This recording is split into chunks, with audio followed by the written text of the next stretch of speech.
कोई नहीं, चलिए छोड़।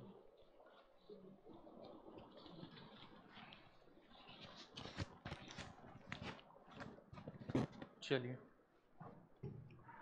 चलिए, गुड इवनिंग भाई। हम लोग कल कहाँ तक ख़त्म किए थे? गुप्त वंश पढ़ना था।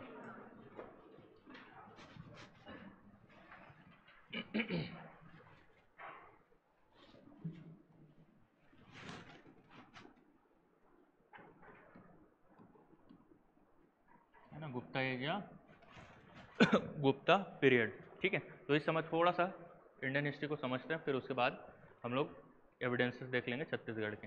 ठीक है, तो जो मैंने आपको कल बताया था कि जैसे ही कनिष्क का काल खत्म होता है, ठीक है, सॉरी कनिष्क के पहले यहाँ पे इन्वेडर आ रहे थे और उन्होंने कई तरीके से भारत के उत्तरी क्षेत्र को क्या कर लिया, जीत लिया। शक के बारे में मैंने आपको बताया था। ठीक है, तो इसी टाइम पीरियड पे 319 एडी, 319 ईस्वी में, ठीक है, एक गुप्त संवत चलाया गया और यहीं से इनका स्टार्टिंग माना जाता है। हालांकि माना जाता है कि गुप्त वंश का संस्थापक थे श्रीगुप्त।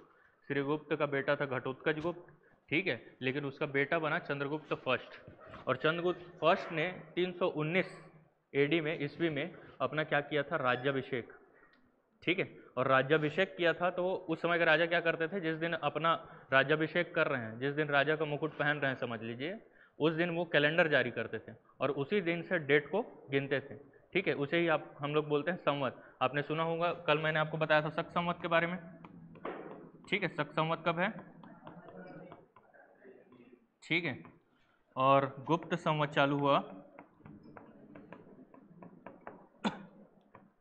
319 ईस्वी में। ठीक है, ये याद रखिएगा। फिर एक और संवत है विक्रम संवत, के बारे में आपने सुना होगा। विक्रम संवत कब चालू हुआ था? 57 बीसी में ना, ईसा पूर्व। ठीक है, और इसके बाद आप लोग पढ़े होंगे कलचुरी। कब चालू हुआ था भाई? पढ़े हो ना? जिन्होंने छत्तीसगढ़ की हिस्ट्री पढ़ी होगी उन लोग पढ़े होंगे 248 ईस्वी में। ठीक है, 48-49 के आसपास है ना, इतना माना जाता है कलचुरी संवत। एक बार यूपीएससी में क्वेश्चन पूछा गया था गुप्त संवत और विक्रम संवत में कितना डिफरेंस है। ठीक है, तो जिसको पता होता घटा के, और नंबर दिया था ना, ऑप्शन में नंबर था। ठीक है, कि दोनों के बीच में कितना डिफरेंस है, 319 और 57 घटा देते तो आ जाता, है ना, आपका आंसर। तो ऐसे भी क्वेश्चन पूछते हैं, तो याद रखना भाई, संवत इंपॉर्टेंट होते हैं। तो 319 ईस्वी में यहाँ पे एक किंगडम उभरा जिसको बोलते हैं गुप्त वंश। ठीक है, और इसका चंद्रगुप्त फर्स्ट जो राजा था, उसके बाद जो राजा हुआ जिसे कहते हैं समुद्रगुप्त, और समुद्रगुप्त को कहा जाता है इंडिया का नेपोलियन। ठीक है, 100 युद्धों का विजेता कहा जाता है कि उसने अश्वमेध यज्ञ करवाया। कोई भी जो बहुत शक्तिशाली राजा होता था वो क्या करवाता था, अश्वमेध यज्ञ। और अश्वमेध यज्ञ में क्या किया जाता है, घोड़ा छोड़ा जाता है और जो रोक लिया घोड़े को, उसको फिर उससे वॉर करना पड़ेगा। ठीक है, और वॉर करना पड़ेगा, तो ऐसे ही माना जाता है कि समुद्रगुप्त ने बहुत सारे अश्वमेध यज्ञ करवाए, फिर उसने बहुत सारे इंडिया के बहुत सारे क्षेत्रों को जीता, जिसमें से एक छत्तीसगढ़ भी था। ठीक है, तो छत्तीसगढ़ के एरिया में उसकी 5 पॉलिसी थी वॉर की पॉलिसी में। ठीक है, आपने पढ़ा होगा इंडियन हिस्ट्री में, है ना, परिचारिकीकृत प्रसोद राज्य प्रसोद्धरण, है ना, जिसमें वो क्या करता था, राज्य प्रसोद्धरण में जो पाटलिपुत्र के आसपास के क्षेत्र है उसको कॉन्कर कर लेता था और उनको वापस नहीं करता था, उन राजाओं को, है ना, वो उनका क्षेत्र वापस नहीं करता था, अपने में मिला लेता था वो पाटलिपुत्र में। ठीक है, फिर परिचारिकीकृत आपने सुना होगा, जिसमें वो क्या करता था, सेवक लेके आता था। फिर आठवीं राज्यों को जीता उसने, जंगल के जो क्षेत्र है वहाँ से वो दास बना के लाता था। ठीक है, फिर नॉर्थ ईस्ट में जो गया तो वहाँ से वो टैक्स लेता था। फिर दक्षिण में जो अभियान चलाया उसे उसने कहा ग्रहण मोक्ष अनुग्रह, है ना, तो ग्रहण मोक्ष अनुग्रह, ग्रहण मतलब जीतना, ठीक है, मोक्ष मतलब जीवन दान दे देना, है ना, और अनुग्रह मतलब उसके राज्य को वापस लौटा देना। ठीक है, तो ये 3 पॉलिसी उसने अपनाई दक्षिण के राज्यों में, और दक्षिण के 12 राज्यों को हराया उसने, और जिसमें से 2 थे, एक कोसल का महेंद्र आपने सुना होगा, और कांतार का व्याघ्रराज, ये कहानी तो आपने सुनी होगी। और ये उन 12 राज्यों में से 2 थे। ठीक है, तो ये हो गया बैकग्राउंड। ठीक है, हेडिंग डालिए आप लोग, गुप्त वंश। गुप्त वंश 319 ईस्वी से 550 ईस्वी का टाइम गुप्त वंश का काल रहा है। 319 से 550, ठीक है, 550 ईस्वी तक गुप्त वंश का शासनकाल रहा है, जिसमें समुद्रगुप्त के विजय अभियान, समुद्रगुप्त के विजय अभियान में उसने, समुद्रगुप्त के विजय अभियान में उसने दक्षिण के राज्यों को हराया था। ठीक है, और पॉलिसी क्या थी? ग्रहण, मोक्ष, अनुग्रह। ठीक है, तो इंग्लिश में भी यही लिखना भाई, ग्रहण, मोक्ष, अनुग्रह। ठीक, जिसके 2 राजाओं को हराया समुद्रगुप्त ने, वो थे महेंद्र, कौशल का महेंद्र। ठीक है, अब यहाँ पे आपको बुक में मिलेगा कि महेंद्र को किसी ने, है ना, वाकाटक किंग बोला है, किसी ने सरबपुरी किंग बोला है ना, अलग अलग एविडेंसेस मिलेगा। यानी हिस्टोरियंस बटे हैं कि महेंद्र सेन कौन था, ये भी याद रखना, है ना। आपके बहुप्रकाशित बुक में भले वो किसी भी वंश में लिखा हो, ये आप याद रखना कि उसका एग्जैक्ट कोई हिस्टोरिकल एविडेंस नहीं है कि महेंद्र कौन से वंश का राजा था। ठीक है, ये याद रखना। और व्याघ्र राज जो था उस समय पे, यहाँ पे दक्षिण के क्षेत्र में एक वंश रूल कर रहा था जिसको बोलते थे नल वंश। ठीक है, क्या? नल वंश। और नल वंश का टाइम पीरियड लगभग 400 एडी से 1200 एडी तक माना जाता है ना। तो ये इस टाइम पे शासन कर रहे थे। ठीक, नल वंश के राजा व्याघ्र राज को हराया था। ये हो गया किसके बारे में एविडेंस? समुद्रगुप्त के बारे में। फिर समुद्रगुप्त के बारे में पता चलता है कि उसकी जो वाइफ है वो वॉर के टाइम पे उसके साथ जाया करती थी, है ना। तो महासमुंद में एक छोटा सा गांव है कोपरा। ठीक है, तो जब दक्षिण के अभियान के लिए वो आया था तो अपनी वाइफ को साथ लेके आया था और वो वहाँ पे क्या उसके साथ ठहरी हुई थी, ऐसा एविडेंस मिलता है ना। आपको सच वच में नहीं रहना है ना, कौन सा सच है कौन सा गलत है, आपको चुपचाप फैक्ट याद रख लेना है। सीजी हिस्ट्री का यही रूल है। ठीक है, सीजी हिस्ट्री का यही रूल है भाई। तो लिख लो, महासमुंद के कोपरा ग्राम में समुद्रगुप्त की पत्नी के साक्ष्य मिले हैं। समुद्रगुप्त के पत्नी के साक्ष्य मिले। ठीक, फिर समुद्रगुप्त का बेटा हुआ रामगुप्त। माना जाता है कि समुद्रगुप्त के बाद एक उसका बेटा जो है रामगुप्त राजा बनता है। और रामगुप्त का हमारे यहाँ से कॉइन में, सिक्का में, है ना, एविडेंसेस मिला है। रामगुप्त थोड़े समय के लिए राजा रहता है और कहते हैं कि उस समय शक जो रहते हैं राजा, वो उसको डिफीट कर देते हैं, तो वो अपने पत्नी का सौदा कर देता है शक राजा के। ठीक है, और उसका भाई रहता है चंद्रगुप्त मौर्य, चंद्रगुप्त द्वितीय। ठीक है, जिसको बोलते हैं आप लोग चंद्रगुप्त विक्रमादित्य। ठीक है, और वो उसका भाई रहता है और वो देखता है कि अपनी भाभी का इसने क्या कर दिया, सौदा कर दिया, तो वो अपने भाई को हटा देता है शासन से और खुद राजा बन जाता है और उस शक राजा को हराता है। ठीक है, और चंद्रगुप्त द्वितीय जो है सबसे प्रतापी राजा था गुप्त वंश। ठीक है, तो इसके बाद ये कहानी खैर इंडियन हिस्ट्री में आप पढ़ते हो, छोड़ो। अब लिखो गुप्त वंश के छत्तीसगढ़ में साक्ष्य, पुरातात्विक साक्ष्य, archaeological evidences in Chhattisgarh of Gupta period. ठीक, फर्स्ट में लिखो कॉइन्स, सिक्के। ठीक, तो दुर्ग है बानाबरद एक जगह है दुर्ग में। अच्छा हाँ, कल मैंने नगपुरा रायपुर लिखवा दिया था क्या? नगपुरा दुर्ग में है। ठीक है, नगपुरा कहाँ है? दुर्ग में। आपको पता तो बताना चाहिए ना यार। ठीक है, नगपुरा दुर्ग में है ना। और सीके शाह नहीं है, डीके शाह है। वीडियो देखा तो मैंने, है ना, ये करेक्ट कर लेना आप लोग, कर लो। नगपुरा दुर्ग में है, रायपुर लिखवा दिया था मैंने, जैन एविडेंस जहाँ पे मिले। ठीक है, सी के सा नहीं, डी के सा, जो खरसिया वाला तेलीकोट का जो कॉइन खोजा था, सी के शाह लिखा है, कई बुक में लिखा है, लेकिन एक्चुअल में डी के शाह है वो। ठीक है, मैंने देखा बुक में, तो वो करेक्ट कर लीजिएगा।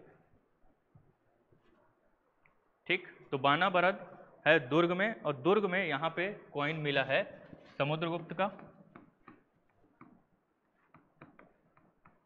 समुद्रगुप्त का बेटा रामगुप्त का भी कॉइन मिला है यहाँ पे। फिर एक राजा था कच्छगुप्त, इसका कॉइन मिला है। फिर एक कांचगुप्त एक राजा था, इसका कॉइन मिला है। ठीक, तो इतने राजाओं के कॉइन्स मिले हैं बानाबरद दुर्ग से। बानाबरद दुर्ग से।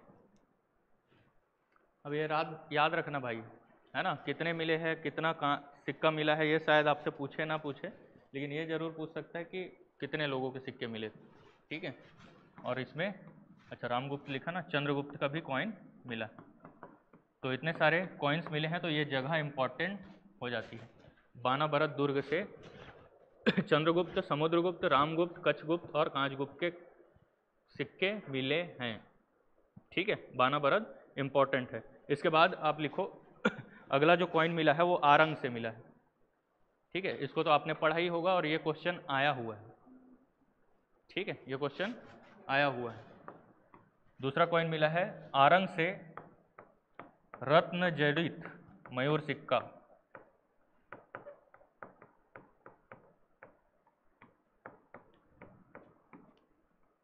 किसका कॉइन है ये? कुमारगुप्त का। और कुमारगुप्त ने क्या बनवाया था? नालंदा विश्वविद्यालय। ठीक है, तो ये भी याद रखना कि कुमारगुप्त ने कौन सा क्या बनवाया था? नालंदा विश्वविद्यालय। ठीक, जहां कौन आया था? वेनसांग। कब आया था? 629 ईस्वी में। छत्तीसगढ़ कब आया था? 639 ईस्वी में। ठीक है, तो आगे हम लोग पढ़ेंगे। फिर अगला कॉइन मिला है पिटाईवल्द रायपुर से। ठीक है, जल्दी जल्दी लिखने जाना भाई। पिटाईवल्द रायपुर से, पिटाईवल्द रायपुर से यहाँ से कॉइन मिला है। फिर खरसिया से भी कॉइन मिला है। ठीक है, खरसिया से जो कॉइन मिला है वो धनुधारी सिक्का है।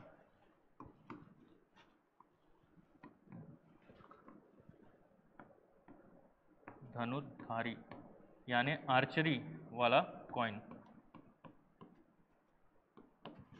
विक्रमादित्य का। ठीक है विक्रमादित्य का सिक्का। तो इतने सारे सिक्के मिले हैं कहाँ पे? छत्तीसगढ़ में। ठीक है, और है एक खैरताल, एक गांव है, वहाँ से मिला है ना। और क्या एक पिटई बंद ऐसा कुछ गांव है, क्या गांव है वो? पीतेल बंद, है ना, ऐसे लिख लेना, पीतेल बंद गांव।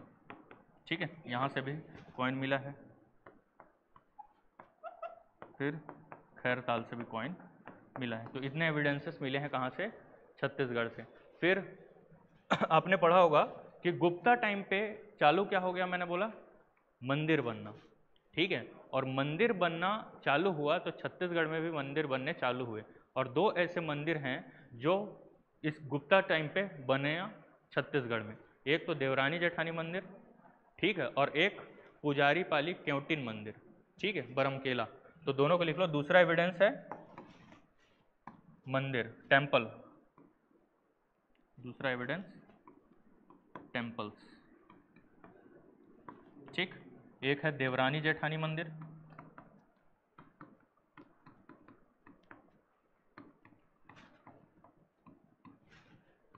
और इसको बनवाया था किसने?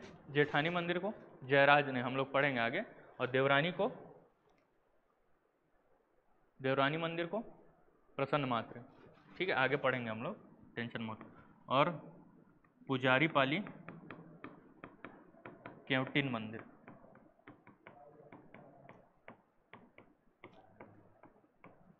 ये ताला गांव, ये बरमकेला। ठीक, तो ये दो मंदिर मिले हैं। ठीक है, और यहाँ पे जो मंदिर बनना चालू हुआ नॉर्थ में, तो इसी से टेम्पल आर्किटेक्चर में 3 शैलियों का विकास हुआ।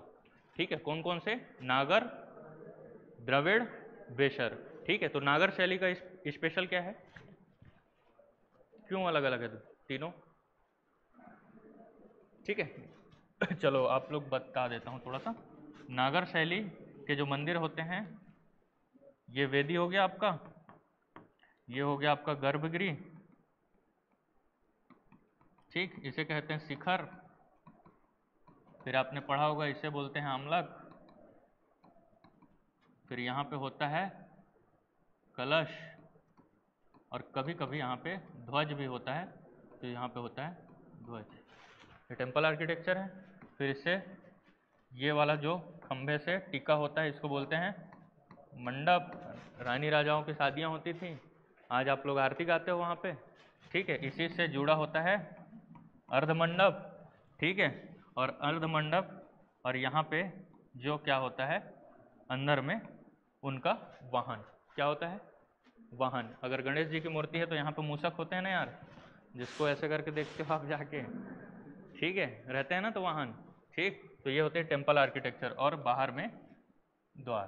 ठीक, लेकिन द्रविड़ आर्किटेक्चर में ये जो नाम है वो बस चेंजेस हैं, और वहाँ सबसे स्पेशल चीज़ क्या होता है?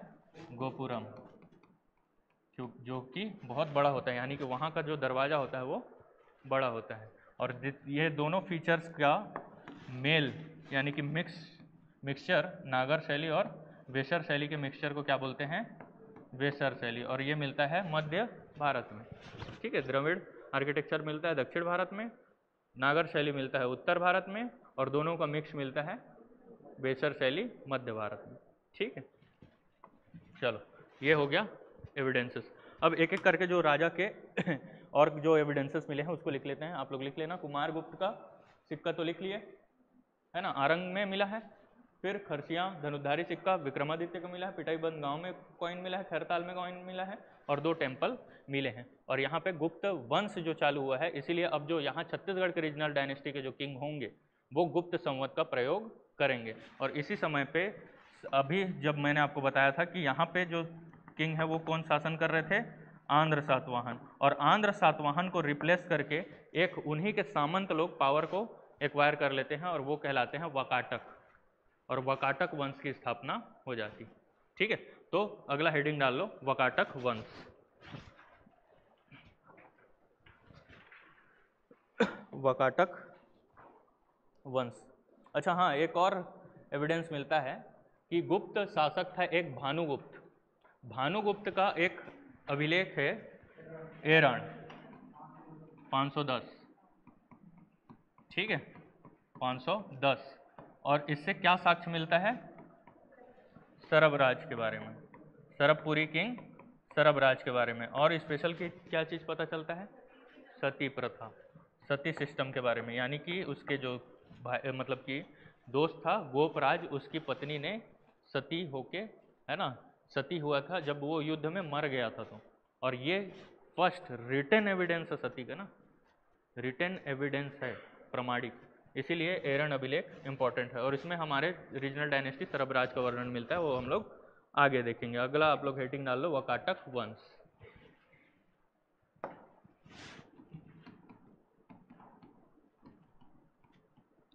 ठीक है, वाकाटक वंश आंध्र सातवाहन को रिप्लेस करके दक्षिण भारत के क्षेत्र में बसा। मैंने आपको बताया था कि सातवाहनों की राजधानी थी प्रतिष्ठान। प्रतिष्ठान कहाँ पे है? महाराष्ट्र में। वाकाटकों ने उसको रिप्लेस किया, तो ऑब्वियसली शासन किधर करेंगे? महाराष्ट्र के एरिया में। तो महाराष्ट्र के एरिया में ही थे, और इनकी 2 राजधानी थी। जो प्रारंभिक राजधानी थी उसको बोलते थे पुरिका, और ठीक है, और ये एक्चुअल में गांव के थे। वाकाट एक गांव था, वहां से संबंध रखते थे, इसलिए इनके वंश को बोला जाता है वाकाटक। ठीक है, तो इतना याद रखना। और प्रारंभिक इन्होंने कैपिटल बनाया अपना, है ना, वो क्या था? पुरी का। ठीक है, तो लिख लो इनकी प्रारंभिक राजधानी पुरिका थी, तथा वाकाटक गांव के कारण इनका नाम वाकाटक वंश कहा जाता है।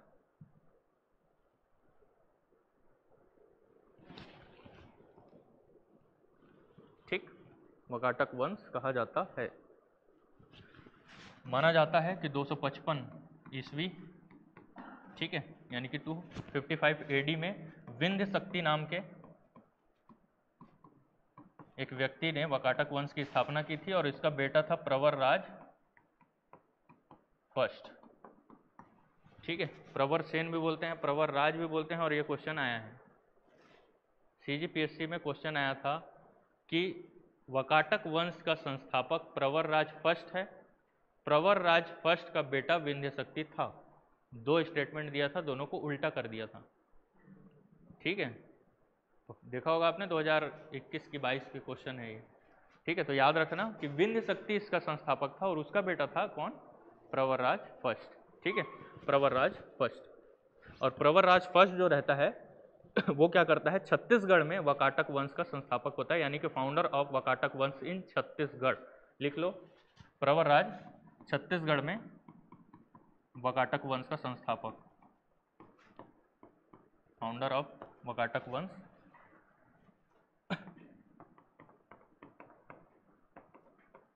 ठीक है, ये क्वेश्चन पूछा गया है भाई ना एक बार, और जो पूछा गया क्वेश्चन है वो आपसे बनना ही चाहिए, ठीक है। जो पूछा गया क्वेश्चन है आपसे बनना ही चाहिए, नहीं बनेगा मतलब आप पीछे हो, ठीक है। आपके सीनियर्स को जो कई बार एग्जाम दे रहे हैं और कई बार प्रीलिम्स क्वालिफाई कर रहे हैं, अगर उनको आपको बीट करना है तो उसका सीधा सा स्ट्रैटेजी है कि आपको पुराने क्वेश्चन के आंसर रटे होने चाहिए, बनने नहीं, रटे हुए होने चाहिए, तब आपसे एक कदम आगे हो आप उनसे, ठीक है। क्योंकि उनको ये याद है भाई, और आपको उन्हीं से बीट करना है ना, उन्हीं से, है ना, एग्जाम में क्या करना है, फाइट करना है, तो आपको याद होने चाहिए, ठीक है। तो ये तो अगर आप छोड़ दिए ये क्वेश्चन तो आप क्या कर रहे हो, अपने लिए गड्ढा खोद रहे हो, ठीक है। प्रवर राज के बाद, प्रवर सेन के बाद गौतमी गौतम सेन या गौतमी सेन शासक बनता है। इंपॉर्टेंट किंग है नहीं, जो इंपॉर्टेंट किंग है और जिसका छत्तीसगढ़ में थोड़ा सा, है ना, इन्फ्लुएंस रहा है, उसी को हम लोग पढ़ लेंगे, ठीक है। अब माना जाता है कि इसके बाद महेंद्र जो था वो इस वंश का, वकाटक वंश का शासक था, जिसको समुद्रगुप्त ने हराया था, है ना। अब मैं फिर से बोल रहा हूँ, कोई एविडेंस नहीं है कि ये वकाटक वंश का ही था, ठीक है। तो ये याद रखना, लेकिन साइड में लिख ली रहो कि समुद्रगुप्त ने महेंद्र को भी हराया था, जिसे इस वंश का माना जाता है, ठीक, माना जाता है,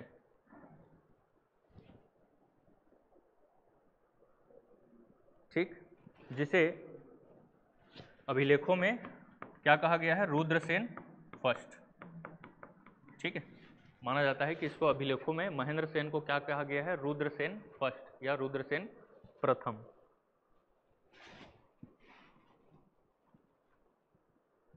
ठीक, रुद्रसेन प्रथम। इसके बाद जो राजा हुआ वो था पृथ्वीसेन, इंपॉर्टेंट ये भी नहीं है, ठीक है। इसके बाद जो राजा बना वो पृथ्वीसेन, ठीक।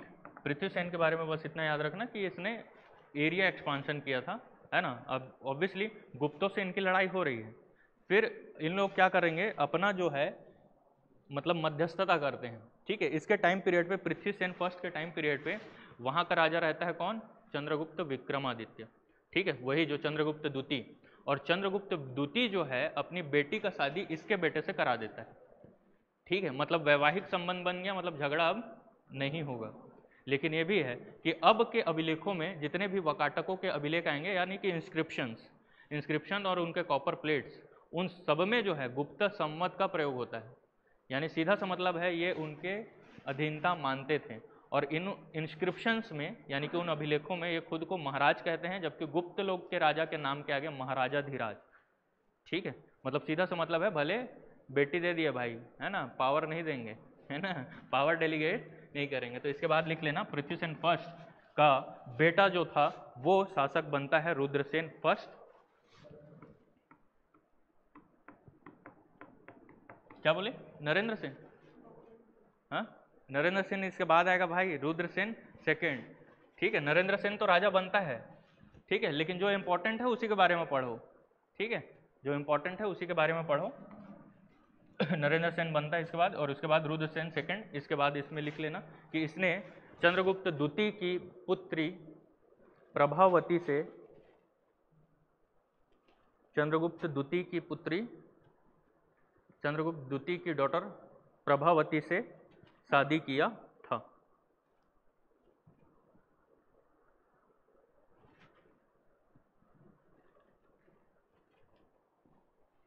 ठीक, लेकिन थोड़े ही समय बाद इसकी डेथ हो जाती है।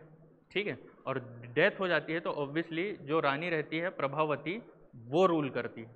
ठीक है, कुछ समय के लिए, क्योंकि उसके बच्चे होते हैं छोटे। उसके दो बेटे थे, एक तो दिवाकर सेन और एक दामोदर सेन। और इसका इंस्क्रिप्शन मिलता है प्रभावती गुप्त का, पूना इंस्क्रिप्शन, पूना अभिलेख। तो याद रखना, इसकी बाद इसके शासक का कौन बनती है? प्रभावती गुप्त, जो कि बेटी थी किसकी? चंद्रगुप्त विक्रमादित्य की। ठीक है, और इसने दो बेटों को जन्म दिया, एक था दिवाकर सेन और एक था दामोदर सेन। ठीक है, और ये याद रखना पूना अभिलेख को। पूना अभिलेख किसका है? प्रभावती गुप्त का। पूना इंस्क्रिप्शन बाय प्रभावती गुप्त। ठीक, दामोदर सेन का ही दूसरा नाम कहते हैं कि प्रवर सेन सेकंड था। अब ये आपको जितना हिस्टोरियंस है ना, वो इंस्क्रिप्शन को पढ़ते हैं, उसके बाद नाम को सिमिलर देखते हैं, फिर टाइम पीरियड को देखते हैं, फिर उसके बाद वो बता देते हैं। ठीक है, तो हर राजा के नाम आपको कभी कभी डबल मिलेंगे, तो कंफ्यूज नहीं होना है। ठीक है, क्या पता आपके घर का नाम जैसे चिंटू रहता है ना, लेकिन रिजल्ट में नाम दूसरा रहता है, तो ऐसा ही इनके साथ भी होता था। ठीक है, इनके साथ भी ऐसा ही होता था, बचपन में कुछ रख देते थे और जब राजा बनते थे तो दूसरा रख लेते थे। ठीक है, तो कहा जाता है कि दामोदर सेन ही क्या था? प्रवर सेन सेकंड के नाम से शासन करता है। ठीक है, अभी कितना सच है इसमें हमको नहीं पढ़ना। और एक चीज याद रखना, जहां पे कंफ्यूजन है हिस्ट्री में, वो क्वेश्चन ज्यादातर नहीं पूछा जाता। ठीक है, तो ये भी मैं आपको बता दे रहा हूँ, हिंट दे रहा हूँ, लेकिन मैं बिल्कुल नहीं बोलूँगा भाई कि नहीं आएगा, है ना। लेकिन इतना आप समझ लो कि जहाँ पे थोड़ा सा डिस्प्यूट रहता है, हिस्टोरियंस बटे रहते हैं, वो क्वेश्चन अक्सर प्री में नहीं आता। ठीक है, लेकिन सीजीपीएससी में आ जाता है, उनका कोई भरोसा नहीं है। ठीक है, तो प्रवर सेन सेकंड ने रूल किया, और प्रवर सेन सेकंड जो था वो विद्वान था, और इसने एक काव्य की रचना की है, सेतुबंध। ये याद रखना, इसने एक काव्य की रचना है, कौन सी? सेतुबंध। ठीक है, सेतुबंध, सेतुबंध। और सेतुबंध काव्य की रचना की है। और सेतुबंध काव्य करने रचना के साथ साथ जब नलों का अटैक बढ़ते रहता है, ठीक है, तो ये अपनी कैपिटल जो है वो कहाँ ट्रांसफर कर देता है? वर्धा में। ये याद रखना, प्रवर सेन सेकंड ने नलों के आक्रमण के कारण अपनी कैपिटल, अपनी राजधानी वर्धा को बना लिया था। वर्धा को बना लिया था।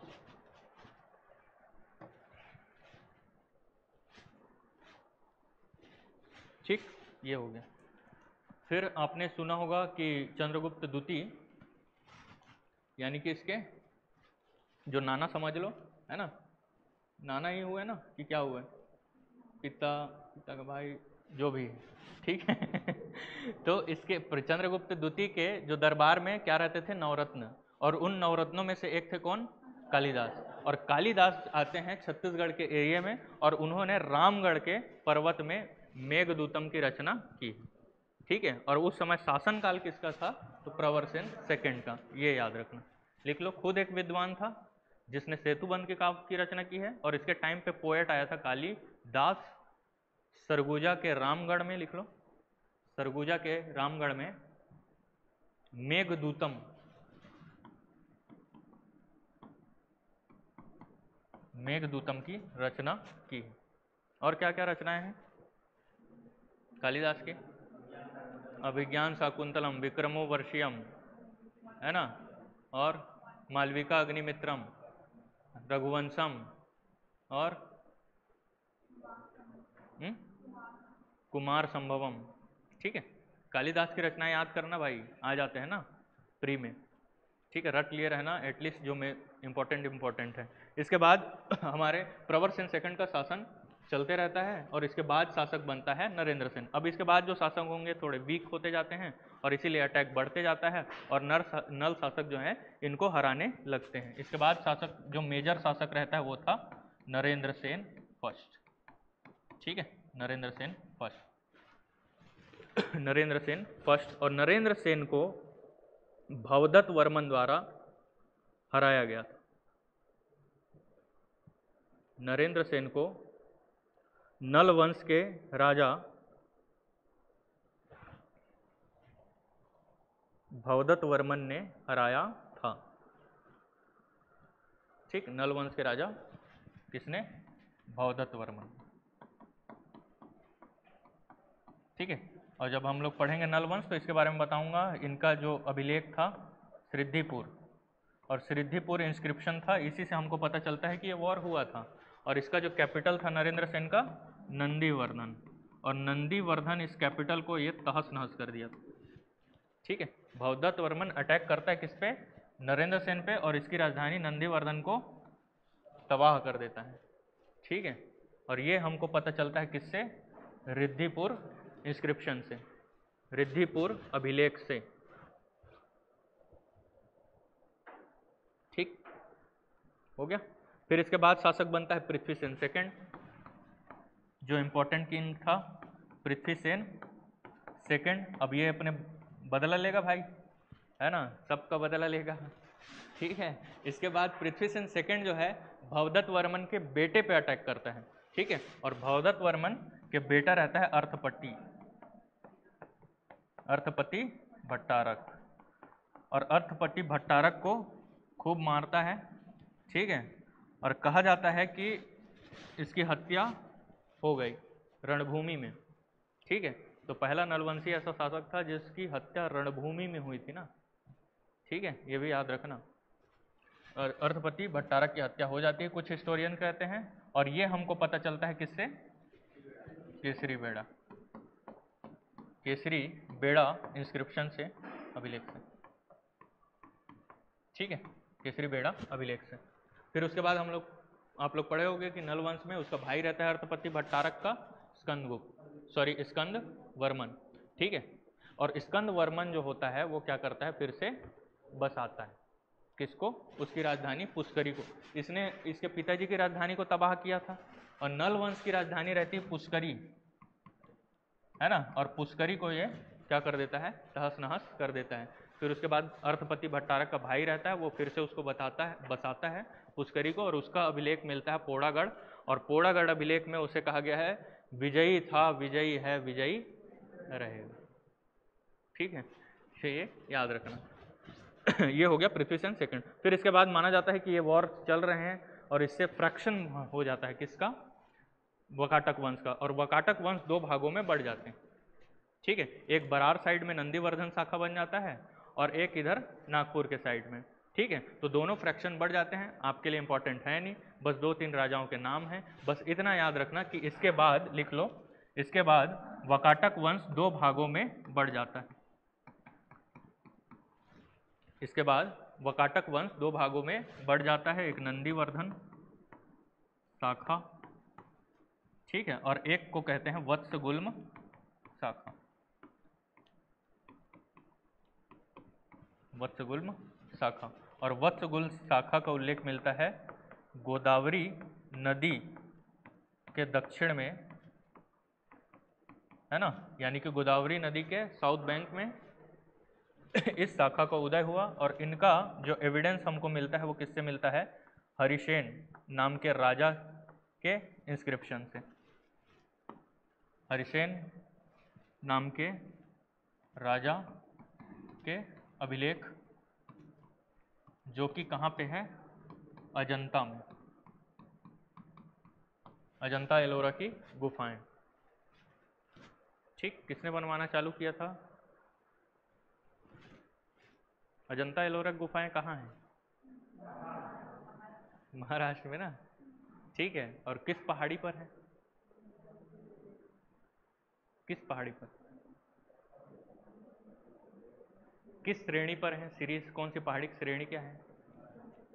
हरिश्चंद्र। ठीक है, कौन सी नदी के तट पे है? बघोरा। ठीक है, याद रखना भाई, जियोग्राफी बहुत इंपॉर्टेंट है अजंता। ठीक है, हरिसेन के राजा के अजंता अभिलेख से हमको इनके वंशावली के बारे में जानकारी मिलता है। लिख लो, फैमिली ट्री के बारे में पता चलता है। ठीक, तो दो ही राजाओं के नाम याद रख लेना, आपको केवल हरिसेन का नाम याद रखना है और एक राजा था देवसेन, बस इतना काफी है। ठीक है, देवसेन और हरिसेन के बारे में पता चलता है हमको अजंता अभिलेख से। अजंता अभिलेख था किसका? हरिसेन का। और इससे पता चलता है कि वाकाटक वंश दो भागों में बट गया। एक जो था वो नंदीवर्धन यानी नागपुर के एरिया में शासन कर रहा था, और एक जो था गोदावरी नदी के नीचे, है ना, शासन करने लगा, जिसे कहा गया वत्सगुल्म शाखा। ठीक, तो इतना हो गया आपका वाकाटक वंश खत्म। ठीक, अब वाकाटक वंश के टाइम पे यहीं पे नल वंश चल रहे थे। वो नल वंश थोड़ा लंबा है ना, एक ही साथ देख लेंगे उसको, अब भी याद रखना। अब छोटे छोटे जो किंगडम थे जो हमारे गुप्ता टाइम पे थे नर्दर्न पार्ट में हमारे छत्तीसगढ़ में, उनके बारे में पढ़ लेते हैं। अब ये हमको पता चलते हैं आर्कोलॉजिकल एविडेंसेस से। जैसे कि एक कॉपर प्लेट था आरंग, आरंग कॉपर प्लेट मिला है, और आरंग कॉपर प्लेट है भीमसेन सेकंड का, और भीमसेन सेकंड के कॉपर प्लेट से हमको ये पता चलता है कि छत्तीसगढ़ का सबसे प्राचीन राजवंश था राजसी तुल्य। ठीक है, तो यहाँ पे मैंने बताया ना, छत्तीसगढ़ की हिस्ट्री क्रिएट की गई है, मतलब सीधा सा बात है, आपको रट लेना है, लॉजिक तो लगाना ही नहीं। ठीक है, तो अब लिख लिए, हेडिंग डालिए आप लोग, छत्तीसगढ़ के क्षेत्रीय राजवंश। छत्तीसगढ़ के क्षेत्रीय राजवंश।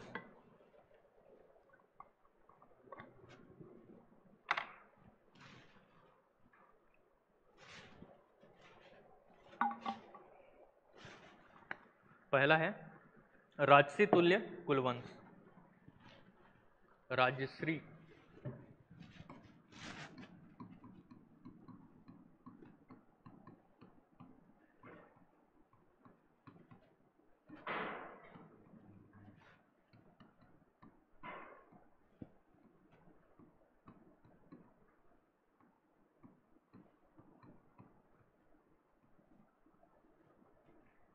ठीक, राजसी तुल्य कुल वंश। इसका एविडेंस हमको मिलता है आरंग कॉपर प्लेट है, आरंग ताम्र पत्र से। लिख लीजिए, इसके बारे में जानकारी हमें आरंग कॉपर प्लेट, आरंग ताम्र पत्र से मिलती है, जो किसका है? भीमसेन, भीमसेन द्वितीय का। ठीक, शासन क्षेत्र ऑब्वियसली अब आरंग में मिला है तो शासन क्षेत्र आरंग, रायपुर एरिया। ठीक, इस वंश के संस्थापक इस भीमसेन सेकंड के ताम्रपत्र में मेंशन जो राजा के नाम है उनसे पता चलता है। और इन राजाओं के सीक्वेंस भी याद रखना भाई, ठीक है, सीक्वेंस भी याद रखना क्योंकि पूछा गया है। क्या है सीक्वेंस? सूरा, दैत, विभीषण,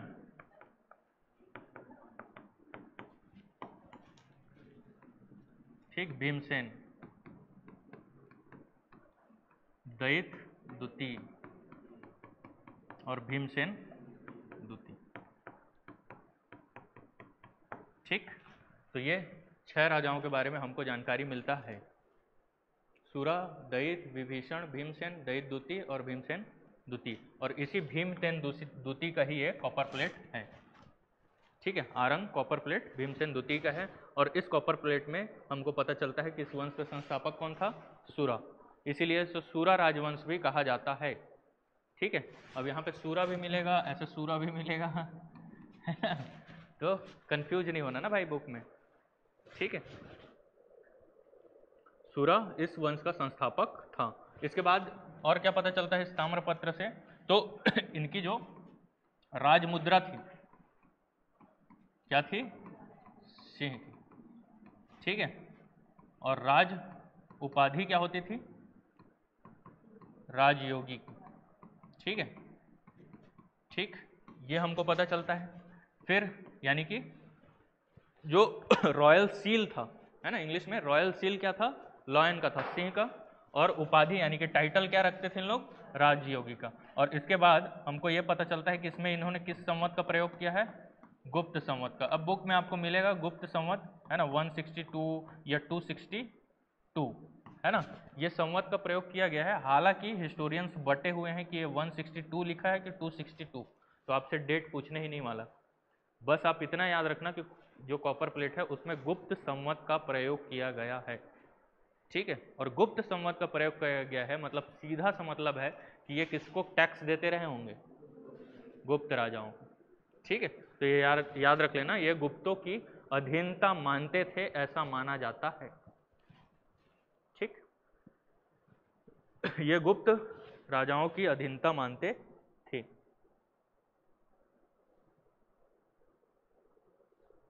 ठीक है। अब ये कॉपर प्लेट जारी कहाँ से किया गया था, तो सुवर्ण नदी, कहते हैं कि सुवर्ण नदी के आसपास से ये जारी किया गया था। और इसमें एक चीज और पता चलता है कि बप्प स्वामी को दोंडा स्थित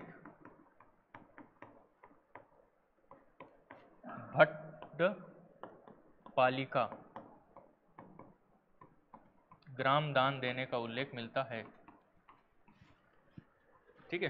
बप्प स्वामी नामक ब्राह्मण को कौन सा, दोंडा स्थित भट्टपालिका ग्राम दान देने का उल्लेख मिलता है, ठीक है। और गुप्ता टाइम पीरियड से ही अग्रहार परंपरा का उदय हुआ, ठीक है। क्या होता है अग्रहार परंपरा,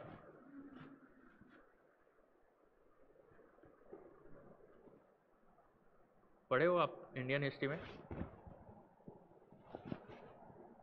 ब्राह्मणों को क्यों देते थे गांव राजा लोग दान, सोचे कभी आप, पढ़ तो लेते हो क्यों देते थे, पूजा पाठ करवाएंगे तो क्यों, सोचो सोचो भाई, काहे, मैंने बोला ना हमेशा हिस्ट्री में क्यों के पीछे भागना, क्यों के, क्या के नहीं। अग्रहार परंपरा के बारे में आपने पढ़ा होगा, अग्रहार परंपरा, अग्रहार परंपरा में माना जाता है, मैंने आपको बताया था कि जबालो उपनिषद में आश्रम व्यवस्था को उल्लेख है। जबालो एक उपनिषद है, उसमें क्या है, आश्रम व्यवस्था को उल्लेख है। यानी आश्रम व्यवस्था में हम कितने अपने जीवन के 100 वर्षों को मान के 4 आश्रम का मानते हैं, ब्रह्मचर्य, गृहस्थ, वानप्रस्थ और संन्यास, ठीक है। और ब्रह्मचर्य आश्रम के समय आप जैसे ही पढ़ने लिखने यानी कि 5-6 साल के होते हो तब आपको KG 1 में डाल दिया जाता है। आजकल तो 3 साल से भेज रहे हैं, है ना, वो अलग बात है ना। तो उस समय जैसे ही बच्चा जो होता था कि पढ़ने लिखने की आयु में पहुंच जाता था, तो क्या करता था, वो गुरु के समक्ष जाता था और गुरु के समक्ष शिक्षा ग्रहण करता था, जिसको बोलते थे गुरु शिष्य परंपरा, आपने सुना होगा, ठीक है। अरे राम जी गए थे ना द्रोणाचार्य के पास, सॉरी द्रोणाचार्य के पास बोलता हूँ, उनके पास वशिष्ठ के पास, है ना। और पांडव गए थे किसके पास, द्रोणाचार्य के पास, ठीक है। तो जंगल में रहते थे ना भाई, देखे होगे, राजकाज में मिलना नहीं है, एकदम ब्रह्मचर्य का पालन करना है। और जैसे ही समावर्तन संस्कार होता था उसके बाद वो क्या हो जाते थे, स्नातक, उसके बाद आप शादी कर सकते हो, उसके बाद आप शादी कर सकते हो ना, ठीक है क्या हो गया यार, गुस्सा रहे हो क्या ठीक है। तो इसलिए यानी कि ब्राह्मणों को ये चीज, इतना सारा व्यवस्था चलाते होंगे पढ़ाई लिखाई का, तो उसके लिए पैसा भी तो चाहिए ना, ठीक है। वो हम लोग फ्री में पढ़ा रहे ठीक है।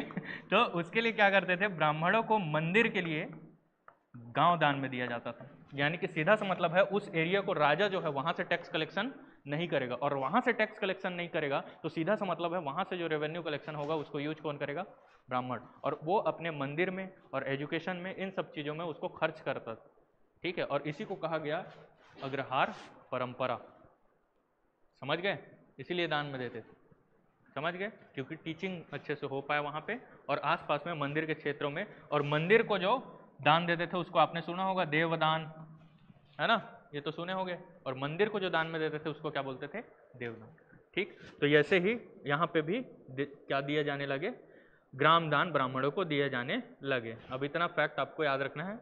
और ये छत्तीसगढ़ का प्रथम क्षेत्रीय राजवंश माना जाता है, ये भी लिख लो भाई, राजसी तुल्य कुलवंश छत्तीसगढ़ का प्रथम क्षेत्रीय राजवंश माना जाता है। आपको फंसा सकता है ना, ठीक। ये हो गया आपके सारे फैक्ट राजसी तुल्य कुलवंश के। इसके बाद जो वंश आया वो था पर्वत द्वारक वंश, दुर्ग गरियाबंद के क्षेत्र में। तो हेडिंग डालो पर्वत द्वारक वंश, छोटे छोटे वंश हैं, जल्दी जल्दी खत्म करते हैं। पर्वत द्वारक वंश। ठीक, पर्वत द्वारक वंश। इस वंश का माना जाता है कि टाइम पीरियड है 5वीं शताब्दी, 5वीं शताब्दी यानी कि गुप्ता टाइम पीरियड के समय ही। और 5वीं शताब्दी के समय इनका एक इंस्क्रिप्शन मिला है जिसको बोलते हैं 13 सिंघा कॉपर प्लेट, 13 सिंघा ताम्रपत्र, 13 सिंघा ताम्रपत्र। ठीक, अब इसके बाद इसमें लिख लीजिए कि देवभोग गरियाबंद, देवभोग कोष्टक में लिखना, गरियाबंद के क्षेत्र में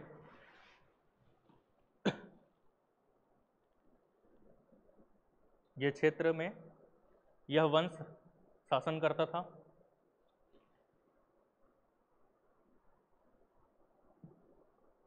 यह क्षेत्र शासन करता था जो कि अपने ताम्रपत्र में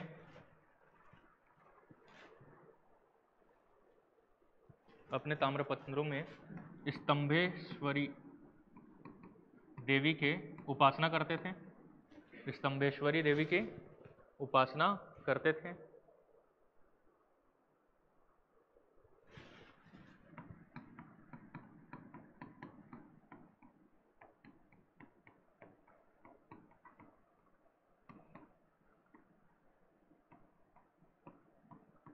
ठीक है, इस वंश की राजमाता थी कौसुतुम्बेश्वरी देवी। ठीक है, ये थोड़ा देख लेना यार, है ना, शायद मैं सही नहीं लिखा हूँ, नाम इसका प्रोनाउंसिएशन मेरे से नहीं होता, लिख लो अपने हिसाब से, आधा सा है या पूरा सा है, थोड़ा देख लेना। राजमाता थी इस वंश की। और ये जो 13 सिंघा कॉपर प्लेट है वो किसका है? राजा तुष्टिकर का। ठीक है, राजा तुष्टिकर के 13 सिंघा ताम्रपत्र से हमको ये पता चलता है कि ये स्तंभेश्वरी देवी की पूजा करते थे। और इस वंश की राजमाता थी कौसुतुम्बेश्वरी देवी, राजा था तुष्टिकर जिसका कॉपर प्लेट है। और राजा तुष्टिकर से पहले एक राजा हुआ था सोमन्न राज। कौन हुआ था? सोमन्न राज। ठीक है, और सोमन्न राज ने देवभोग गांव दान में दिया था ब्राह्मणों को। ठीक है, इस ताम्रपत्र से हमको क्या पता चलता है कि सोमन्न राज ने देवभोग ग्राम क्या किया था? दान में दिया था। ठीक है, और राजा तुष्टिकर ने पर्वत द्वारक वंश ग्राम दान में दिया था। पर्वत द्वारक ग्राम दान में दिया था ब्राह्मणों को। अब सोचो, एक कॉपर प्लेट से इतना कुछ जानकारी मिल गया। जैसे आरंग कॉपर प्लेट से हमको उतना सारा फैक्ट पता चला, एक कॉपर प्लेट से इतना सारा जानकारी मिल गया। ठीक है, तो आपको कॉपर प्लेट पूछेंगे और आने वाले जब मैं पढ़ाते जाऊंगा तो बहुत सारे आएंगे कॉपर प्लेट। ठीक है, और आपको रटना पड़ेगा, इसका कोई इलाज नहीं है, और क्योंकि एग्जाम में पूछता है। ठीक है, तो इसका कोई इलाज है नहीं, आपको ये याद रखना है 13 सिंघा ताम्रपत्र किस वंश का है? पर्वत द्वारक वंश। इतना पता चलता है किस एरिया में था? गरियाबंद के देवभोग एरिया में। ये खत्म, ये भी खत्म। इसके बाद आप लिखो सरबपुरी वंश, जल्दी जल्दी। सरबपुरी वंश।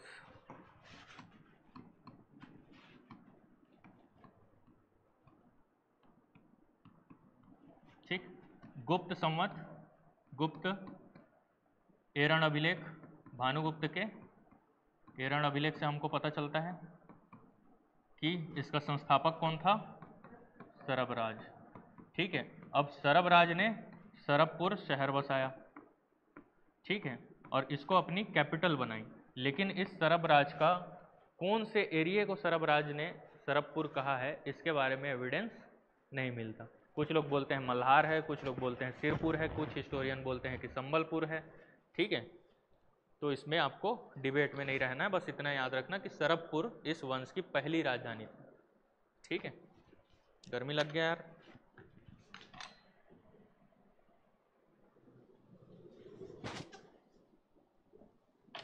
ठीक, राजधानी सरबपुर थी। तो इसके बाद आप लोग लिखो इस वंश का टाइमलाइन, समयकाल 5वीं से 6वीं शताब्दी है, 5वीं से 6वीं शताब्दी है। तथा इनका रॉयल सील यानी कि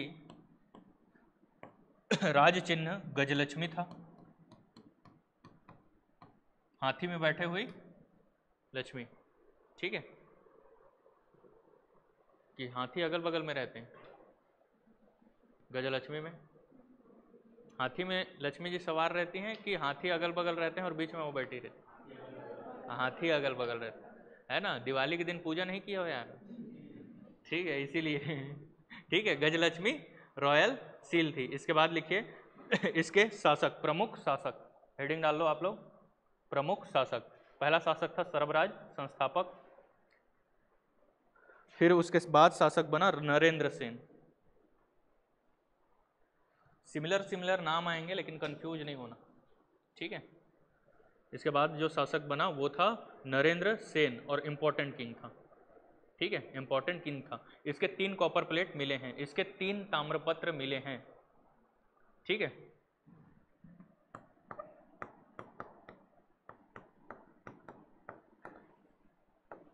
ठीक है, एक तो कुरुद, एक था पीपरदुला और एक था रावण।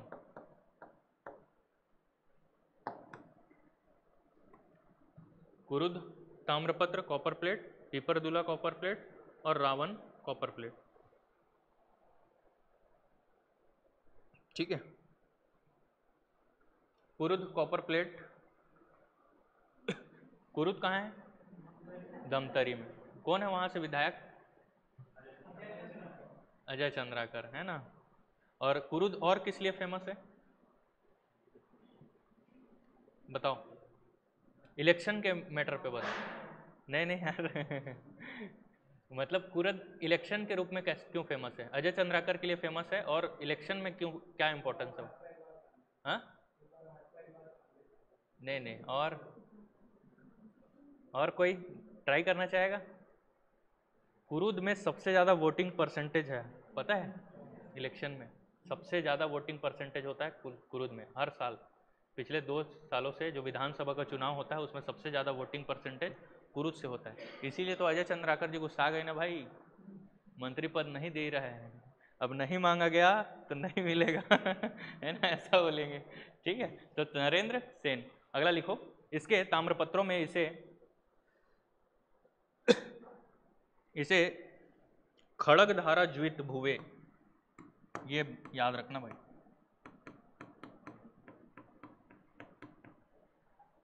इसने टाइटल क्या रखा है? खड़गधारा जीत भुवे, यानी तलवार की धार से विश्व को जीतने वाला। खड़गधारा जीत भुवे,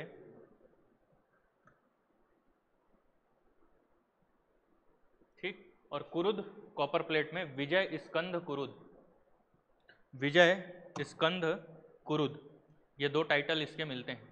और ये क्वेश्चन पूछा गया, खड़गधारा जीत भुवे किसका टाइटल था, किस किंग का? नरेंद्र सेन। खड़गधारा जीत भुवे, विजय स्कंद कुरुद, ठीक है। तो इतना भारी भरकम टाइटल रखते थे इन लोग, क्यों? डराने के लिए? हाँ, क्यों रखते थे टाइटल राजा? सोचो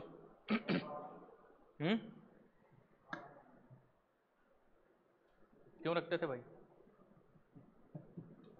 समझना भी है हिस्ट्री, रटने के अलावा अलग पहचान के लिए, ऑब्वियसली, ठीक है। बहुत सिंपल सा आंसर है।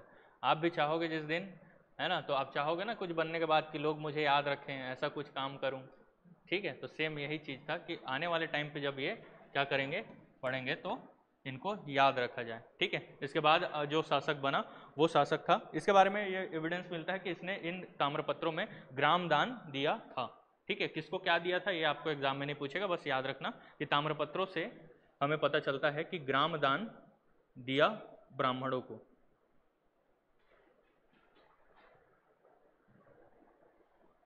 ठीक, ग्राम दान दिया था। फिर नरेंद्र सेन के बाद शासक बना प्रसन्न मात्र, जो कि इंपॉर्टेंट किंग है ये भी, ठीक है। प्रसन्न मात्र। और ठीक है, और प्रसन्न मात्र ने किस शहर की स्थापना की है?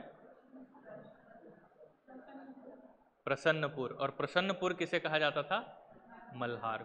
ठीक है, तो लिखो प्रसन्न मात्र ने प्रसन्नपुर की स्थापना की, जिसे वर्तमान मल्हार कहा जाता है।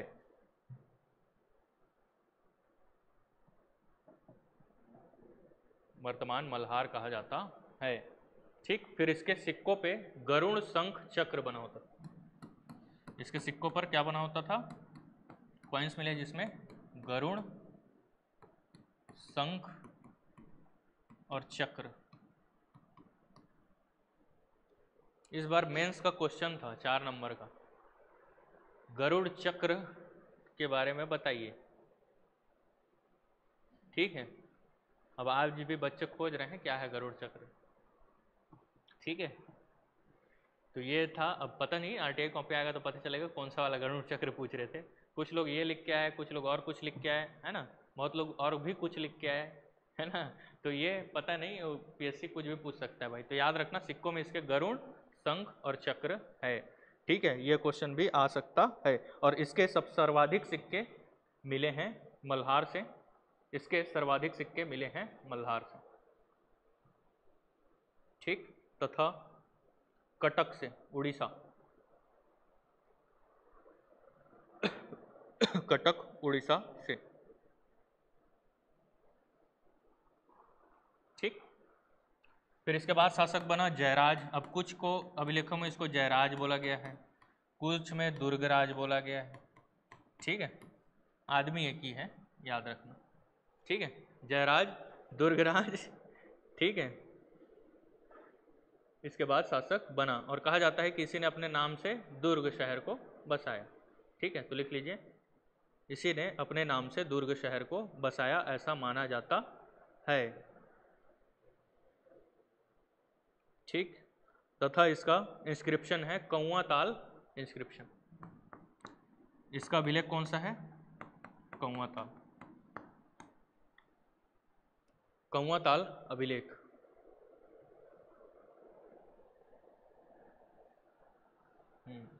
कौआ ताल अभिलेख से इसकी जानकारी मिलती है और इससे हमको ये पता चलता है कि इसने क्या बसाया था? दुर्ग शहर को। इसके बाद इसके टाइम पीरियड पे फिर से सिविल वॉर टाइप का सिचुएशन आ जाता है। कहाँ पे? छत्तीसगढ़ में सिविल वॉर का सिचुएशन। फिर उसके बाद माना जाता है कि इसकी बहन रहती है लोक प्रकाशा। ठीक है, और लोक प्रकाशा इसकी बहन रहती है और इसके बाद जो शासक बनता है महासुदेवराज। ठीक है, और महासुदेव सॉरी इसकी बहन नहीं रहती है, इसका बेटा रहता है महासुदेवराज। और महासुदेवराज की बहन रहती है लोक प्रकाशा। और लोक प्रकाशा का शादी करवाता है महासुदेवराज इंद्रबल से। ठीक है, तो ये इसके बाद जो शासक बना वो लिख लो महासुदेव राज।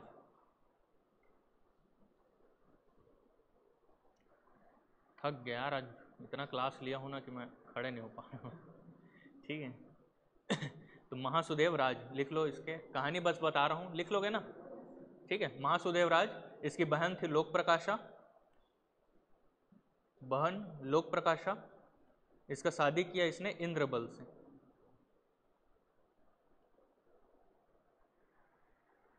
इंद्रबल से। और इंद्रबल को देखो, इंद्रबल को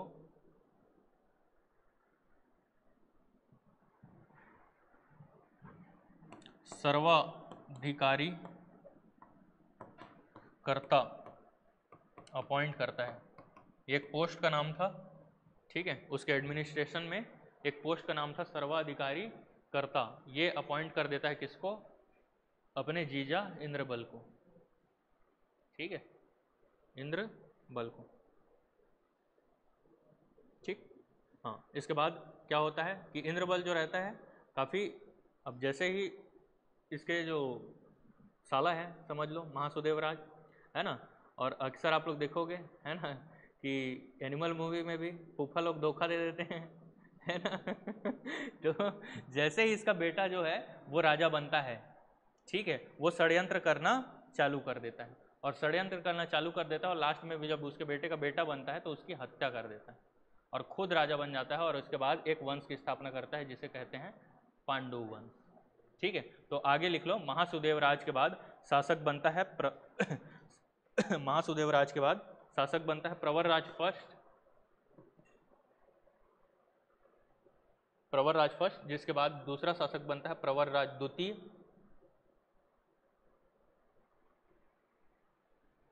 ठीक है। बीच में व्याघ्र राज को भी माना जाता है कि इसी वंश का था, लेकिन वो नल वंश से भी संबंधित था, यहाँ भी संबंधित था। हिस्टोरियंस बटे हुए हैं, ठीक है, नाम लिख सकते हो, एग्जाम में शायद ही पूछे, ठीक है। तो महासुदेव राज के बाद ये याद रखना कि प्रवर राज फर्स्ट सेकंड, प्रवर राज फर्स्ट शासक था। कुछ लोग बोलते हैं कि इसके बाद व्याघ्रराज नाम का कोई शासक बना, ठीक है, व्याघ्रराज। हालांकि इन दोनों के बाद इतना याद रखना कि एक राजा बना प्रवर राज सेकंड, और इसी का हत्या कर देता है कौन? इंद्रबल, ठीक है। तो लिख लो जिसकी हत्या इंद्रबल ने कर दी, प्रवर राज द्वितीय की हत्या इंद्रबल ने कर दी और पांडु वंश की स्थापना कर दी।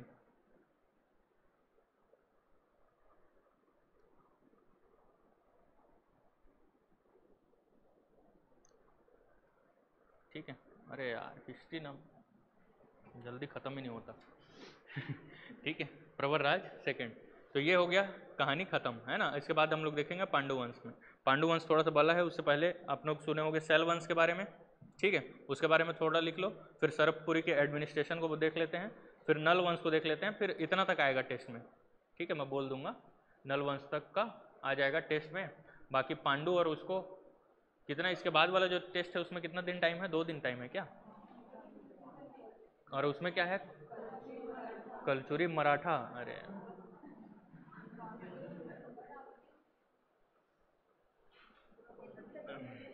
क्षेत्रीय किंगडम पढ़ लोगे क्या पढ़ लोगे ना क्षेत्रीय किंगडम?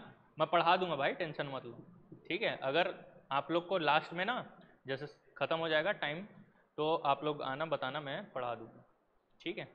रीजनल डायनेस्टीज आप लोग पढ़ लेना, शैल वंश, सरपपुरी वंश मैंने पढ़ा ही दिया, राजा के नाम ही रटने हैं, ठीक है। एक काम करूंगा मैं, आज नोट्स शेयर कर दूंगा आपको पीडीएफ में, ठीक है, थोड़ा बहुत उसमें से देख लेना जो जो पॉइंट्स बच जाते हैं। अगला लिखो शैल वंश।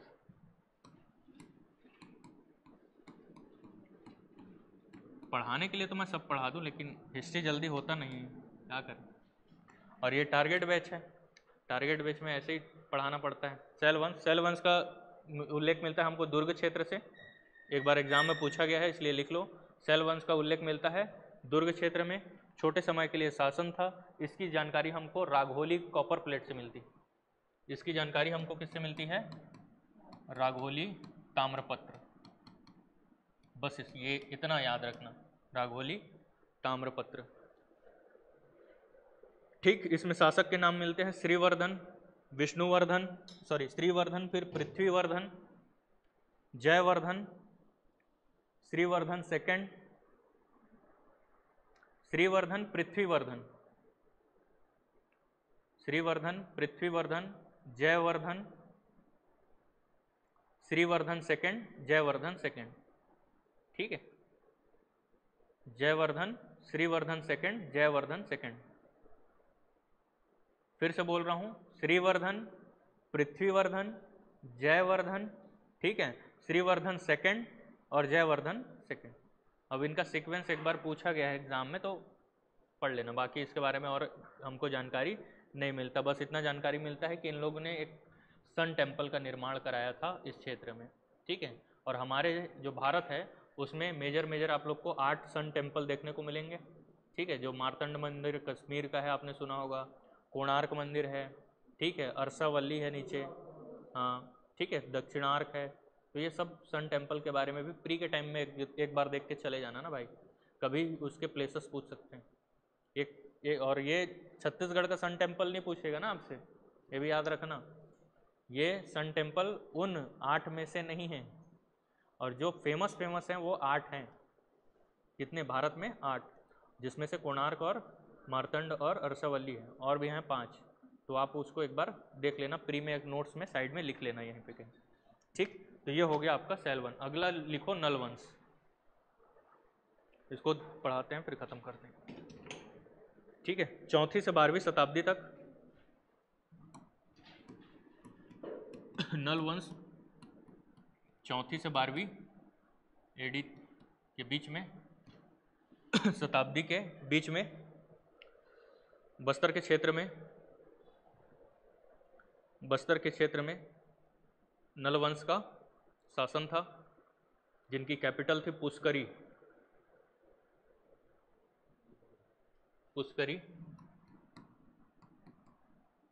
और ये माना जाता है कि ये कोरापुट का क्षेत्र था। कोरापुट पहाड़ी है उड़ीसा में, ठीक है। तो बस्तर और उड़ीसा का क्षेत्र।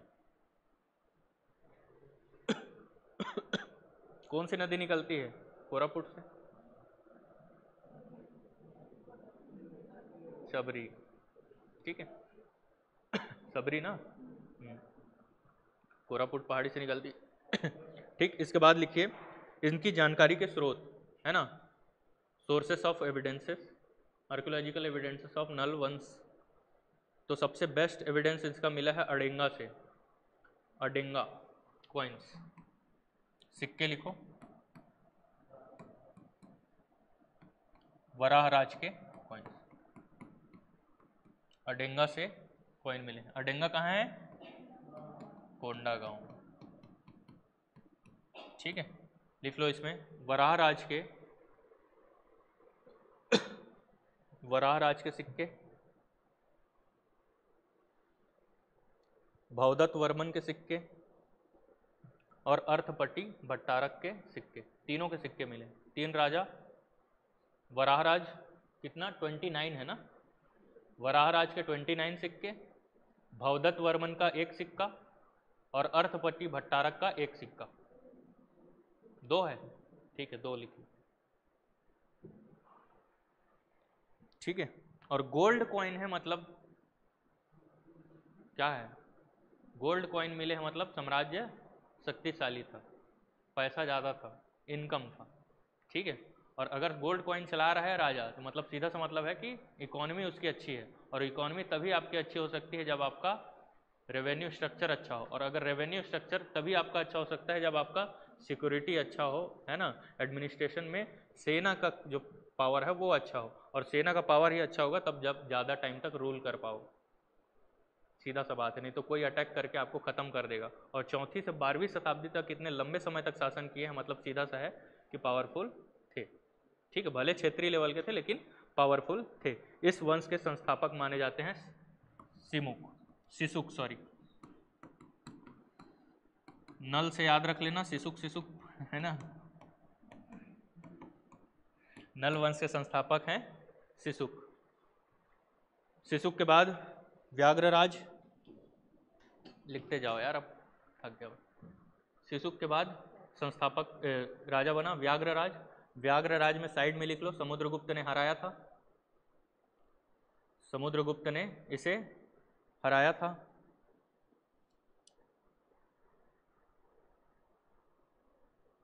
फिर इसके बाद इस शासक बना वृषभ राज,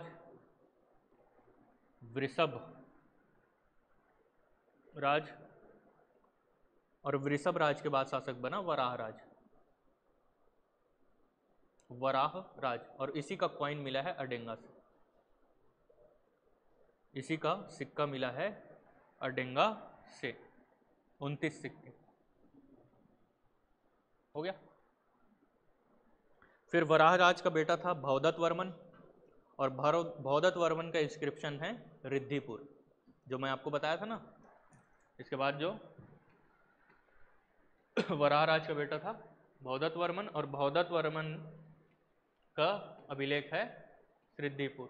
और सिद्धिपुर में हमको क्या जानकारी मिलती है कि उसने गुप्त शासक को हराया था, नरेंद्र सेन। लिख लो, नरेंद्र सेन को हराया था।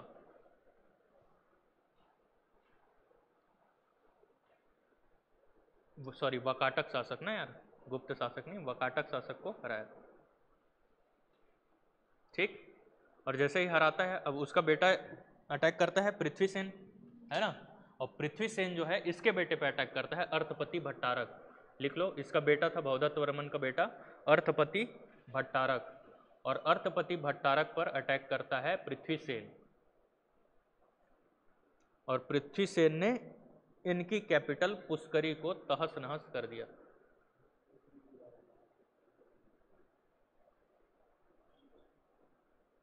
और ये एविडेंस हमको मिलता है किसमें? केसरी बेड़ा में। ठीक है, ये भी याद रखना, ये एविडेंस मिलता है केसरी बेड़ा अभिलेख से। ठीक, और माना जाता है कि ये लड़ते लड़ते मारा गया था। ठीक है, लड़ते लड़ते मारा गया था, तो लड़ते लड़ते मारा गया तो इसका भाई फिर क्या बनता है? राजा स्कंदवर्मन। ठीक, ये लड़ते हुए मारा गया और इसके बाद राजा बना स्कंदवर्मन, और इसने फिर से पुष्करी को बसाया, और इसका इंस्क्रिप्शन है पोड़ागढ़। ठीक है, सेंटेंस समझ में आ रहा है ना? नहीं समझ में आएगा तो बताना, मैं लिख दूंगा। ठीक है, आज थोड़ा समय थक गया हूँ यार। ठीक है, पोड़ागढ़, पोड़ागढ़ अभिलेख, और इसमें लिख लेना पोड़ागढ़ अभिलेख चालू कैसे होता है? विजयी था, विजयी है, विजयी रहेगा। तो आपको ये भी क्वेश्चन पूछ सकता है स्टेटमेंट में, विजयी था, विजयी है, विजयी रहेगा किसके अभिलेख में लिखा गया है? ऑप्शन में रहेगा अर्थपति भट्टारक, भवदत्त वर्मन, स्कंदवर्मन, भानुगुप्त। ठीक है, तो आंसर क्या हो जाएगा? स्कंदवर्मन। ठीक है, तो ऐसे भी पूछ सकता है। और किस अभिलेख में लिखा गया है ये भी ऑप्शन में पूछ सकता है, रिद्धिपुर, पोड़ागढ़, अब केसरी बेड़ा, अमरावती, पोड़ागढ़। ठीक है, तो ऐसे भी क्वेश्चन पूछ सकता है। स्कंदवर्मन ने पोड़ागढ़ के अनुसार इसने क्या किया? फिर से पुष्करी को बसाया। इसके बाद जो शासक बना स्कंदवर्मन के बाद स्तंभराज, लिख लो, इसके बाद जो शासक बना वो था स्तंभराज। इंपॉर्टेंट है नहीं, बस इतना याद रखना कि चालुक्य जो किंग थे, चालुक्य किंग अब अटैक कर रहे थे और इन्होंने उसके सामने क्या कर दिया? सरेंडर। फिर उसके बाद जो शासक हुए उनके बस नाम लिख लो, नंदराज, नंदराज, पृथ्वीराज, विरूपाक्ष। बस नाम लिखो, नंदराज, पृथ्वीराज और विरूपाक्ष। ठीक, विरूपाक्ष। इसके बाद जो राजा बना वो इंपॉर्टेंट है, विलासतुंग। ठीक है, तो लिख लो विलासतुंग।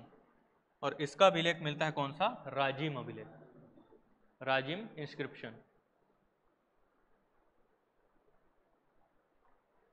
और राजिम इंस्क्रिप्शन से ही पता चलता है कि इसके पहले तीन जो नाम लिखवाया ना मैं, वो राजा हैं।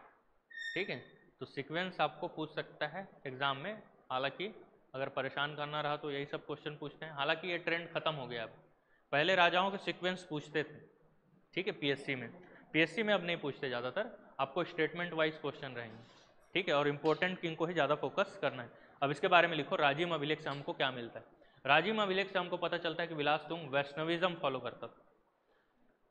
राजिम शिलालेख से पता चलता है कि वो वैष्णव धर्म का पालन करता था। ठीक, 700 से 740 ईस्वी, हाँ 700 से 740 ईस्वी का इसका शासन था।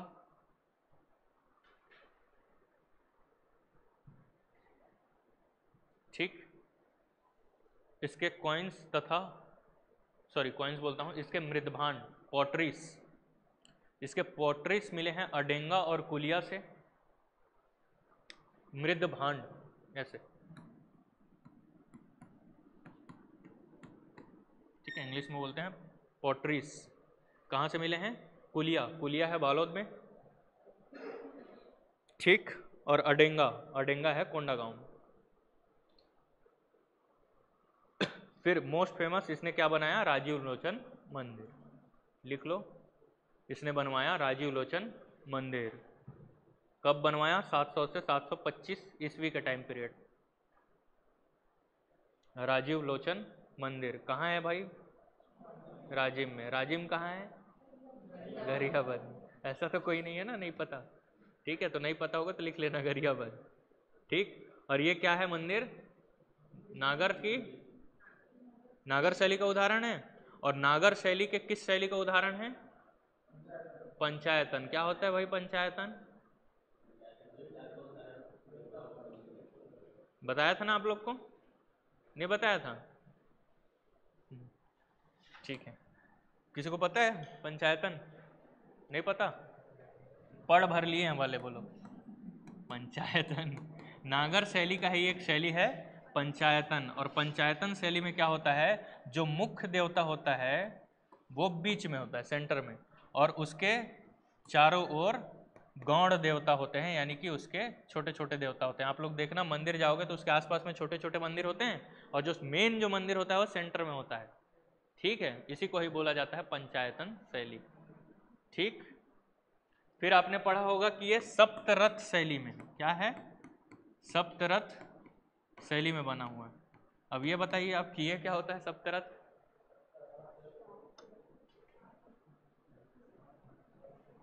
है ना, 7 रथ रहते हैं ऐसा। देखना, अब जब मंदिर आर्किटेक्चर में इसको मैं एक क्लास में पढ़ाता हूँ, आपको बता दे रहा हूँ सिंपल लैंग्वेज। आपने जैसे ये मेरी वेदी है जिसमें मैं खड़ा हूँ, आपने देखा होगा मंदिर का जो आधार है वो खड़ा होता है ना दीवार, और वो जमीन से ऊंचा होता है। ठीक है, तो आपने अगर मान लीजिए किसी मंदिर के स्ट्रक्चर को आप ऊपर से देखोगे सैटेलाइट से, ठीक है, ड्रोन से, तो वो कैसे दिखेगा, ऐसा।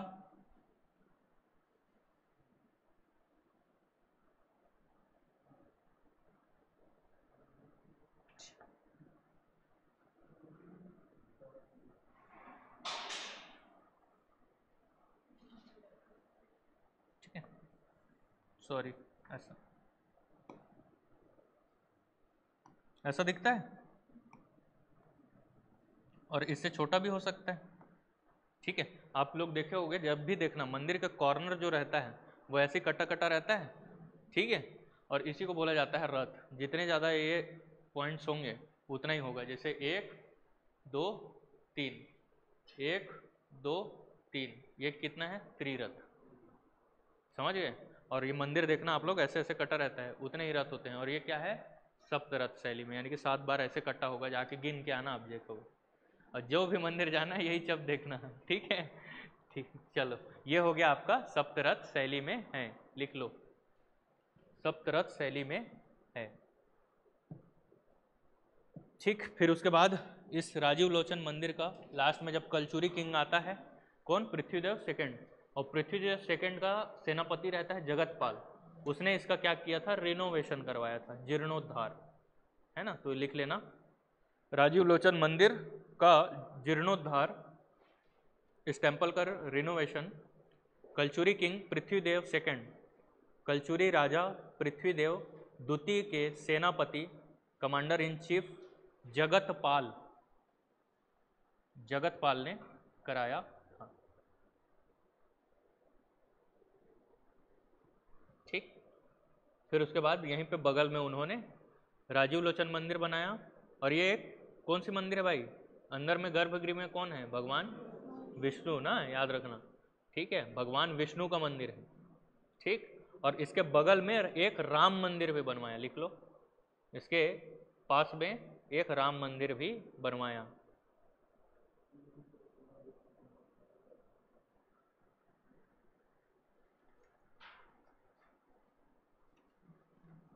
ठीक, लाइव स्ट्रीमिंग बंद हो गया लग रहा है। और ये राम मंदिर भी इसलिए फेमस है क्योंकि बाद में जब हम लोग मॉडर्न हिस्ट्री पढ़ेंगे तो पंडित सुंदरलाल शर्मा होते हैं, जब वो अपने हरिजन आंदोलन को चला रहे होते हैं तो वो राजीव लोचन मंदिर में प्रवेश कराने वाले रहते हैं ऐसी कम्युनिटीज़ के लोगों को, लेकिन वहाँ पे विरोध होता है, और विरोध होता है तो लास्ट में वो इसी राम मंदिर में क्या कराते हैं, प्रवेश कराते हैं, ऐसा बोला गया है मॉडर्न हिस्ट्री में। इसके बाद जो राजा हुए वो बस नाम लिख लो, आपको इम्पोर्टेंट नहीं है। पृथ्वी व्याघ्र, इसके बाद राजा बने विलासतुंग के बाद पृथ्वी व्याघ्र, पृथ्वी व्याघ्र, भीमसेन, भीमसेन और नरेंद्र थबल।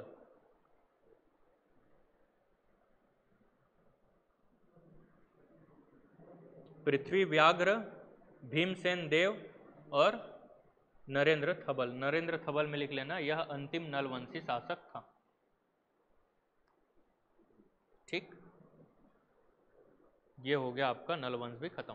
ठीक है, और बुक्स में आपको, है ना, एक बार आप जाना तो बिहार जिनके पास होगा थोड़ा सा और पढ़ लेना। ठीक है, और दो फैक्ट मिल जाएंगे आपको स्टेटमेंट में। अब इतना बस याद रखना कि सरबपुरी वंश जो होता था वो क्या करता था, अपने अभिलेखों में संस्कृत भाषा का प्रयोग करता था। ठीक है, किस भाषा का? संस्कृत भाषा का। और संस्कृत भाषा का प्रयोग कर रहा है इसने, और वैष्णविज्म को फॉलो करता था, ग्राम दान देते थे ये भी। ठीक है, ये आप पढ़ लेना। ठीक, और इसके और क्या बच गया? प्रशासन, प्रशासन को थोड़ा देख लेना। ठीक है, कि कितने प्रांतों में इसने बांटे थे। ठीक, बाकी को देखते हैं हम लोग बाद में। क्या क्या बच गया रीजनल डायनेस्टी में? और पांडु वंश और सोम वंश ना। ठीक है, इसको मैं एक काम करूँगा, जब टेस्ट हो जाएगा ना उसके बाद मैं आपको एक दिन आधे घंटे पहले आके पढ़ा दूंगा। ठीक है, हो जाएगा? आधे घंटे पहले आके पढ़ा दूंगा। फिर काकती और मराठा, काकती और मराठा एक एक दिन लगेगा। ठीक है, उसके लिए आपको थोड़ा सा, कलचुरी काकती दोनों हैं और मराठा भी है, तो काकती को मैं बाद में पढ़ाऊंगा दूसरे वाले टेस्ट में, क्योंकि उसमें शायद कम है ना, रिवॉल्ट और नागवंश बस है ना। तो आप टेंशन मत लो, हम लोग ने जैसा शेड्यूल बनाया है ना आपका सिलेबस हो जाएगा भाई कंप्लीट। कराने के लिए तो मैं एक दिन में करा दूँ लेकिन आपको समझ में भी तो आना चाहिए, है ना। चलिए ठीक, आप कॉपी, हाँ चलिए ना ऑफिस में दिखा दीजिएगा।